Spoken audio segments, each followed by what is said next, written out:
Connection established. Entrez dans un monde où l'inspiration rencontre la transformation, où les pensées deviennent des actions et où chaque instant est une opportunité de grandir. Bienvenue dans Rising Come. Ici, je vous parle de la vie, des profondeurs de l'existence. Je vous dévoile les trésors cachés de la sagesse et les clés pour libérer votre potentiel.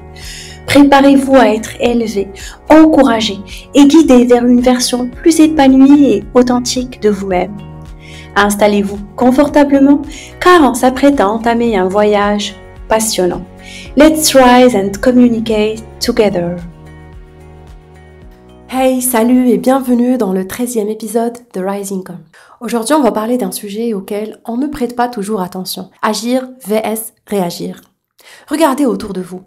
Chaque jour, des millions de personnes avancent dans leur vie comme des somnambules, piégés dans un cycle de réactions automatiques. Ils sont absorbés par des habitudes, des réflexes, des schémas ancrés depuis des années. Ils vivent en mode pilote automatique et ils laissent les événements, les émotions et les circonstances dicter leur journée. Ces personnes réagissent à tout ce qui leur arrive, sans vraiment prendre le temps de réfléchir. Et puis, il y a ceux qui semblent naviguer à travers la vie avec calme et maîtrise, comme s'ils possédaient une boussole intérieure.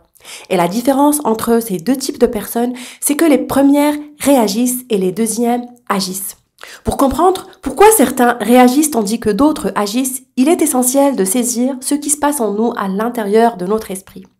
Lorsque nous réagissons, c'est comme si nous étions programmés pour répondre automatiquement à une situation. Ce sont nos schémas anciens, nos réflexes émotionnels, souvent enracinés dans des peurs profondes qui prennent le dessus. La réaction, c'est un réflexe, une réponse immédiate qui naît d'une émotion. La peur, la colère, la frustration. La plupart du temps, on réagit pour se défendre, pour se protéger ou pour avoir l'impression de reprendre le contrôle. Par exemple, vous êtes en voiture et quelqu'un vous coupe la route. Sans réfléchir, vous klaxonnez, vous criez et peut-être même vous vous laissez envahir par la colère. Ou encore, vous êtes au supermarché et quelqu'un vous passe devant dans la file d'attente. Et instinctivement, vous lancez ce regard noir, vous soupirez bruyamment et vous ressentez comme une montée d'agacement. Et un autre exemple, là ça arrive un peu plus souvent, vous recevez par exemple une critique et ça peut être de n'importe qui et aussitôt vous vous défendez, vous justifiez vos actions et parfois même vous attaquez la personne et sans même prendre le temps d'y réfléchir.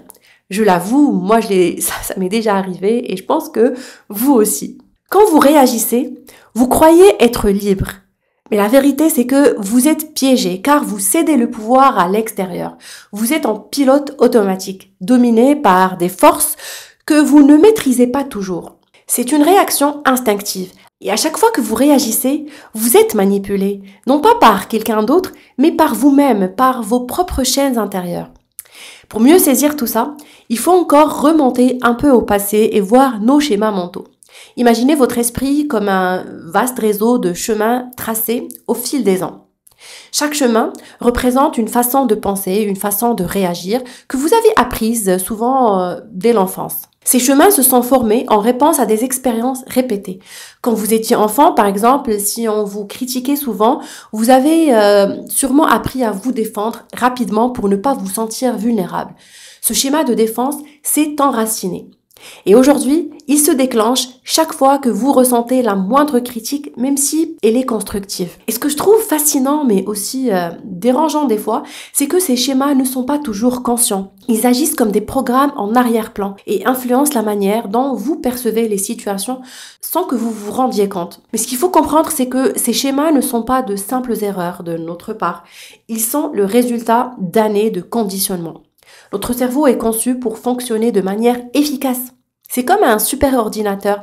Il enregistre des réponses automatiques pour nous permettre de réagir rapidement aux situations. C'est ce qui nous a permis de survivre en tant qu'espèce. Cependant, là où ça devient problématique, c'est lorsque ces réponses automatiques, autrefois nécessaires pour notre survie, se transforment en comportements qui nous desservent dans notre vie quotidienne. Et ça crée une sorte de filtre à travers lequel nous percevons le monde.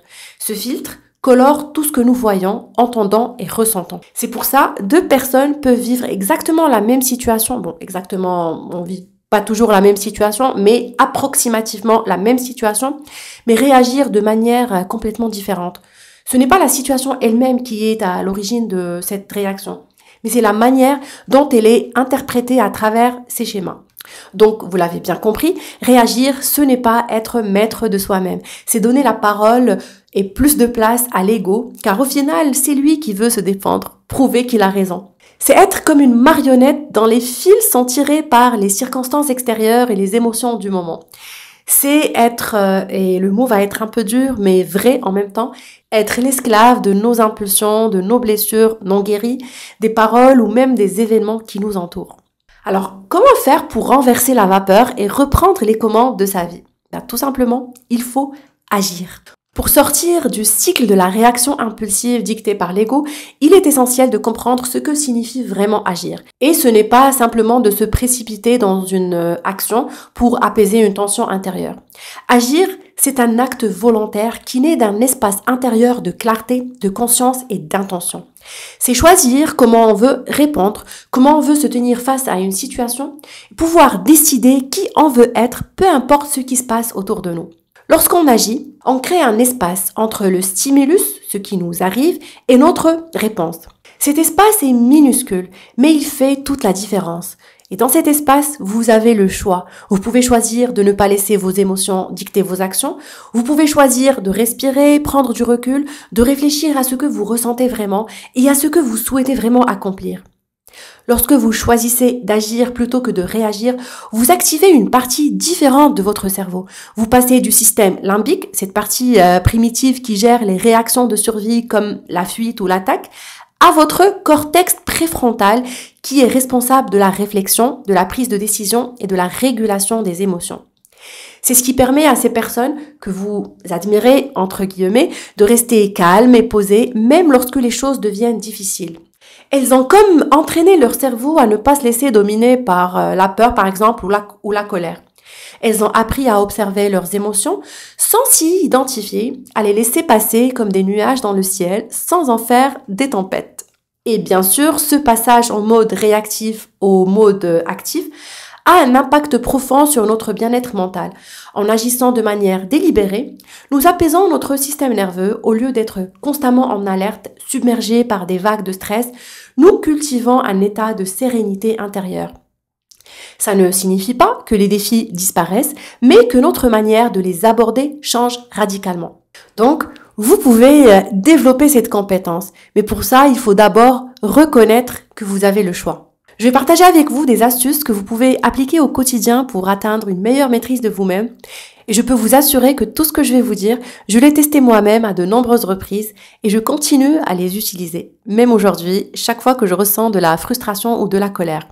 D'abord et avant tout, ce qui est le plus important, c'est de respirer. Apprenez à bien respirer dans ce genre de situation, c'est vraiment primordial, c'est la base. Il faut respirer profondément. L'oxygène aide à calmer le système nerveux, à apaiser l'esprit et à réduire l'intensité des émotions sur le moment. Puis, comptez jusqu'à 5. Ça peut sembler banal, mais ce petit délai vous offre l'espace nécessaire pour laisser retomber l'émotion. Ça vous donne le temps pour réfléchir avant d'agir plutôt que de réagir impulsivement. Ensuite, rappelez-vous de vos valeurs. Demandez-vous si ce que vous vous apprêtez à dire ou à faire est aligné avec qui vous êtes ou avec ce que vous voulez manifester dans le monde.